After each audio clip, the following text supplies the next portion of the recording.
Trump entre dérive autoritaire, chaos économique et frénésie politique. Ce matin, Donald Trump semble avoir perdu le contrôle. Son humeur est aussi morose que les indicateurs économiques du pays qu'il prétend diriger d'une main ferme. Dépassé par les événements, il enchaîne les messages agressifs sur les réseaux sociaux, exposant les fissures d'un pouvoir vacillant et d'un homme acculé. Parmi ses dernières offensives, une tentative musclée de mettre la prestigieuse université Harvard au pas. L'objectif ? Supprimer les programmes de diversité, surveiller les admissions et imposer un dogme idéologique aligné sur ses vues. En somme, faire de Harvard un relais du Trumpisme. Mais l'université a tenu bon. Face à ce refus, Trump a riposté en annonçant la suppression de 2,2 milliards de dollars de fonds fédéraux, menaçant aussi son statut fiscal au nom d'un prétendu combat contre l'endoctrinement terroriste. Une accusation grotesque, d'autant plus que ce sont des juristes conservateurs, dont l'un nommé par Trump lui-même, qui défendent Harvard. Un camouflet dans son propre camp. L'escalade continue. Trump tente alors de redorer son image en glorifiant les agriculteurs américains, victimes collatérales de sa guerre commerciale avec la Chine. Il les présente comme des martyrs du patriotisme, tout en omettant de rappeler que ce conflit économique, il l'a déclenché seul, sans vision ni plan cohérent. Résultat, perte massive, fermiers exsangues, et un plan de sauvetage de 28 milliards de dollars payé par le contribuable pour réparer les dégâts qu'il avait lui-même causés. Cette politique improvisée a alourdi la dette nationale de 8 000 milliards de dollars et alimenté une inflation que son successeur devra ensuite combattre. Trump joue les pompiers d'incendies qu'il a lui-même allumés. Aujourd'hui, il vante un supposé accord commercial exceptionnel avec la Chine. La réalité est tout autre. Pékin n'a jamais tenu ses engagements.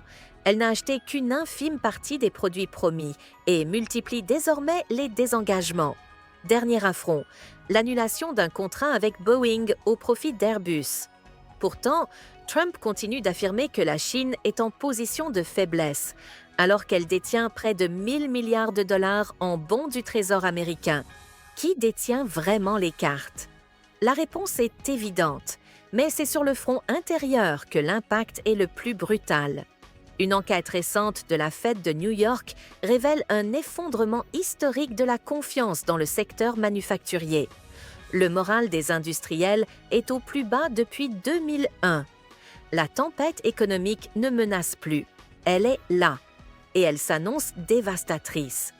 Dans l'immobilier, ces promesses d'accessibilité se sont envolées. Les taux hypothécaires à 30 ans frôlent désormais les 7,5%, fermant les portes de la propriété à des millions d'Américains. Le tourisme international, quant à lui, a subi plus de 100 milliards de dollars de pertes. Des États comme New York, la Floride ou la Californie perdent le prix fort.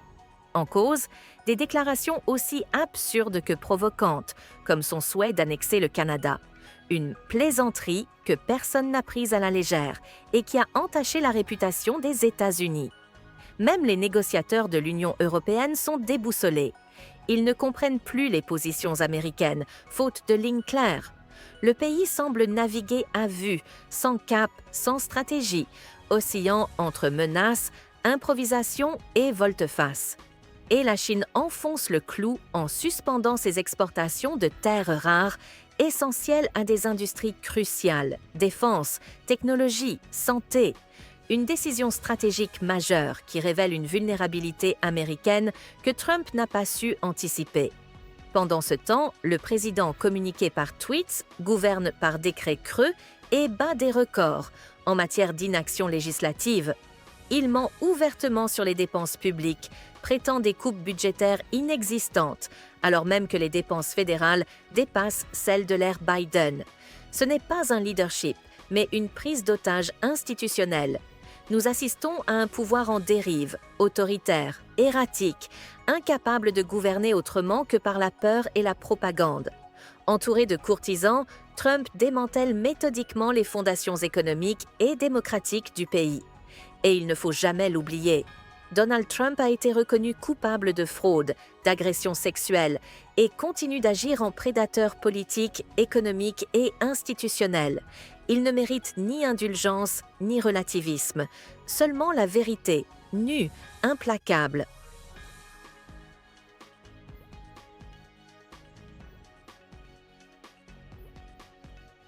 N'oubliez pas de soutenir et de vous abonner à la chaîne One World News afin de rester informé des dernières actualités.